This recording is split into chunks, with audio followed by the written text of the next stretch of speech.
स्वागत है प्रियजनों।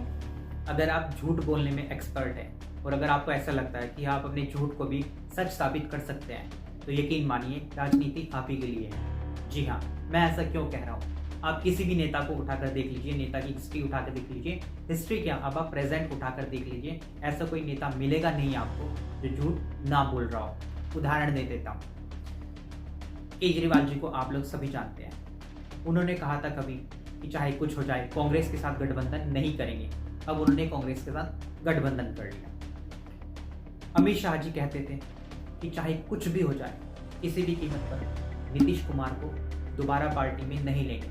हमारे प्रिय प्राइम मिनिस्टर श्री नरेंद्र मोदी जी, उन्होंने कहा था कि 2 करोड़ लोगों को रोजगार मिलेगा, उसका कुछ अता पता नहीं। यहाँ पर सिर्फ आपको एक ही चीज़ दिखाई देगी राजनीति में, झूठ झूठ झूठ। और आजकल ट्रेंड चल रहा है धर्म के नाम पर झूठ। आस्था एक ऐसा विषय होता है, वहाँ पर लॉजिक नहीं चलता है।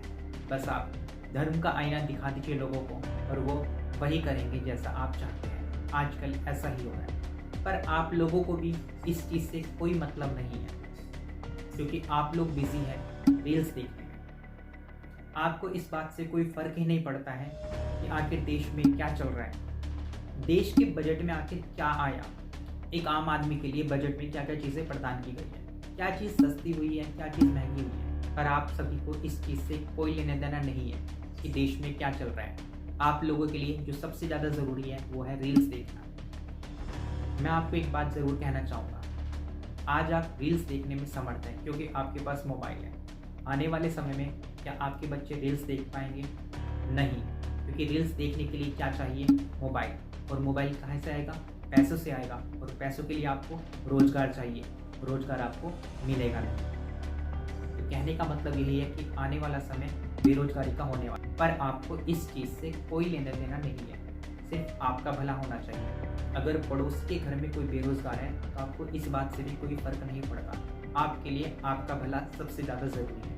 आपको इस बात से फर्क ही नहीं पड़ता है 5 साल बाद रेलवे ALP में वैकेंसी आती है, वो वैकेंसी इतनी कम होती है जिसको लेकर छात्र प्रदर्शन करते हैं। उन प्रदर्शनकारी छात्र पर भी पुलिस लाठीचार्ज कर देती है। इस बात से भी आपको कोई फर्क नहीं पड़ता है, क्योंकि आपको कोई वहाँ पर अपना नहीं था। आप लोग सिर्फ बिजी हो रील्स में। मुझे तो ऐसा लगता है कि आने वाले समय में जो चुनाव होने वाले हैं उसमें वोट देना ही नहीं चाहिए। अरे काहे का अधिकार, कौन सा अधिकार?